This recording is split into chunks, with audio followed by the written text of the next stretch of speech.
Olá, seja bem-vindo, querido aluno, querida aluna que participa aqui conosco das aulas da nossa plataforma Alcancemos Mais. E nós estamos aí num projeto muito especial, que é a Escola Missionária, através do método Influenciar. Hoje nós vamos conversar sobre um assunto muito importante, continuando em uma sequência de aulas com o nosso convidado especial, pastor Marcos Santiago, que é o nosso líder de Ministério Pessoal e Escola Sabatina da União Sudeste Brasileira. Pastor, seja bem-vindo mais uma vez. Vamos falar um pouquinho mais aí, nos aprofundar mais nessa prática de estudo da Bíblia. Pastor, animado para a aula de hoje? Muito animado, empolgado, tem sido muito bom. Eu tenho ido às associações, aos eventos, e estou percebendo, Ayane, que essas aulas já estão trazendo muitos resultados. Inclusive, já estou batizando pessoas influenciadas por você que tem acompanhado as nossas aulas. Que bênção, Deus seja louvado pelos resultados que a gente já tem compartilhado. Muito legal. E falando em resultados, o tema da nossa aula é como as pessoas aceitam Jesus. Né? É isso que nós vamos descobrir juntos hoje. E a primeira pergunta é: por que as pessoas precisam aceitar Jesus? Muito boa pergunta, e a gente amplia essa pergunta, porque primeiro somos pecadores, todos somos pecadores. E aceitar Jesus é um requisito inicial para uma jornada de transformação real e profunda. Então as pessoas precisam aceitar Jesus por causa da sua condição de pecado. E é Jesus, o seu ministério, tudo que ele representa, que nos traz a oportunidade de redenção, de resgate, de transformação de vida. Então, a necessidade é de todos, mas alguns ainda não conhecem Jesus, não conhecem esse ministério da graça. Por isso, elas precisam de Jesus. E o que confirma que alguém aceitou Jesus? Interessante, né?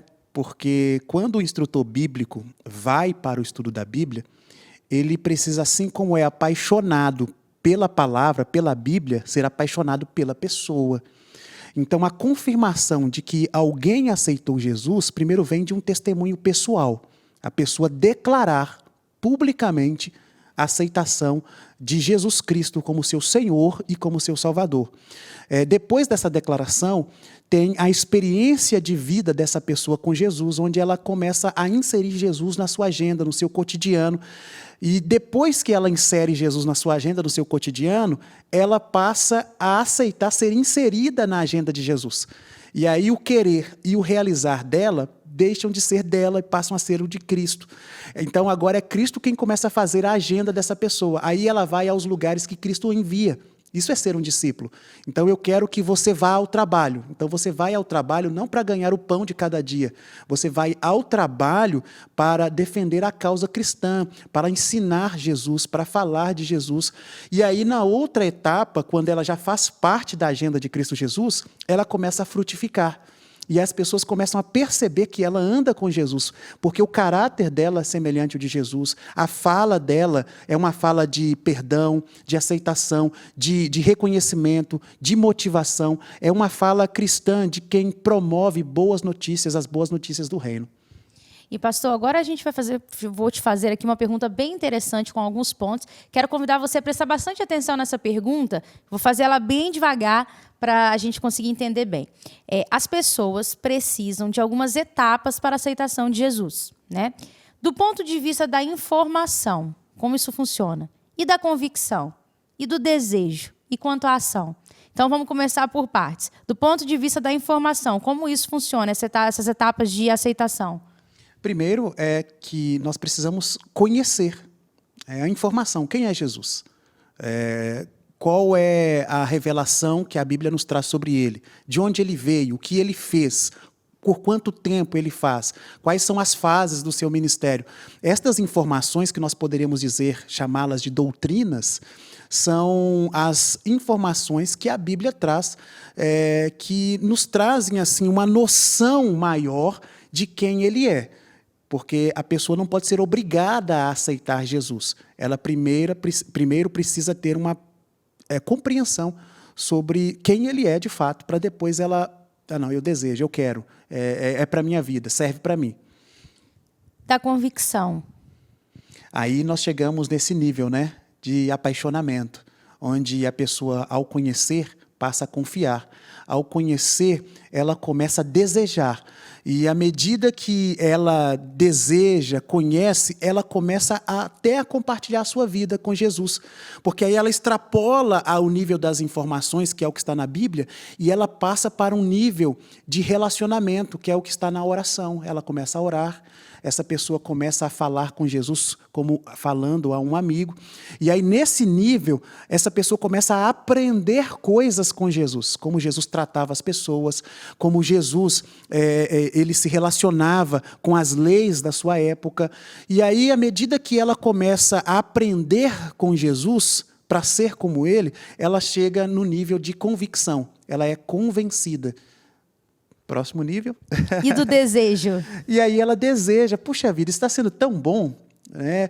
O desejo, ele tem uma questão emocional. Então, puxa, está me fazendo tão bem, está tão legal. E ele tem uma questão fisiológica ou física também. Puxa vida, no meu corpo mudou.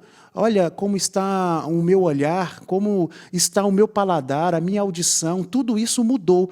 Então, no nível do desejo, a pessoa passa a ter uma experiência real, profunda, na sua vida pessoal, física, mental, emocional, por estar andando com Jesus. E aí chegamos à ação. Exatamente. Que nesse nível da ação, esta pessoa conta para todo mundo o que ela veio experimentando. Então, as informações que ela teve, ela conta, as convicções às quais ela chegou, ela compartilha, os desejos que ela teve, as reações na vida como um todo, no físico, na mente, nas emoções, ela também começa a falar, compartilhar, e aí, nesse nível da ação, ela declara publicamente que Jesus é o seu Senhor, que Jesus vai ser o regente da sua vida, ela vai desejar se batizar, vai se batizar, e agora ela vai trazer outras pessoas para um relacionamento, onde ela vai dar informações, vai trabalhar para as convicções acontecerem, e aí ela faz um processo de discipulado para que alguém viva as mesmas experiências que ela. Entendi, pastor. E qual que é a relação desse processo com a obra do Espírito Santo? Primeiro, que o Espírito Santo é quem inspira a Bíblia. Ou seja, todas as informações que a Bíblia tem registradas, foram registradas por influência do Espírito Santo. Segundo, o Espírito Santo, uma das suas funções é me convencer do pecado, é convencer a pessoa com quem eu estou estudando do pecado.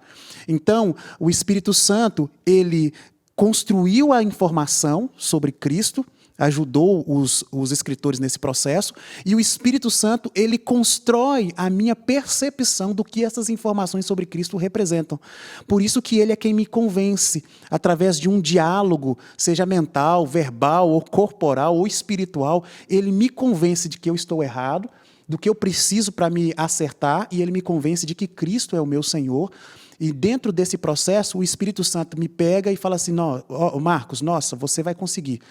Vai lá, Marcos, vai por aqui, vai por ali. E ele passa a ser o meu companheiro, porque a Bíblia fala, quando Jesus nasceu, que ele recebeu uma titulação, Emanuel, né, que significa Deus conosco.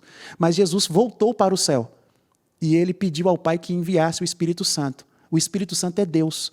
Então, o Emanuel, Deus conosco hoje, é o Espírito Santo. Então, nesse sentido, a obra do Espírito Santo é nos convencer de que nós não somos órfãos e nós podemos contar com o auxílio dele para todo o processo de crescimento cristão. Muito bom, pastor. A próxima pergunta, a nossa última pergunta aqui dessa aula, é uma pergunta que pode ser que esteja no coração de muitas pessoas que estudam a Bíblia também, que é: aceitar Jesus é tudo que eu preciso? É tudo que a pessoa precisa, no caso? Essa pergunta é muito legal, né? Aceitar Jesus é tudo, mas não é tudo. Então, ela é meio paradoxal aí, nesse sentido de ser uma coisa que pode levar a diferentes direções. Então, veja, aceitar Jesus, ele se torna tudo naquela fase de informação, de convicção e naquela fase de desejo.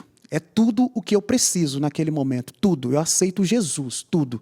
Mas este tudo não é tudo sobre Cristo.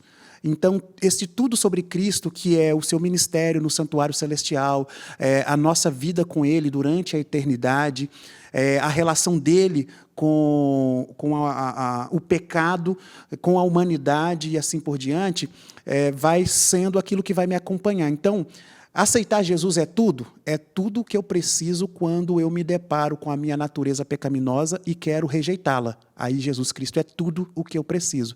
Agora, essa aceitação é tudo para a minha vida? Não necessariamente, porque a aceitação ela passará a reger a minha vida para um crescimento, um descortinamento de novas informações que temos nas profecias, e aí eu passo a conhecer o Jesus que eu não conhecia totalmente. E essa experiência vai me tornando cada vez mais apaixonado por ele, né? E quanto mais a gente conhece alguém, mais a gente quer estar com aquela pessoa, principalmente quando faz bem a gente.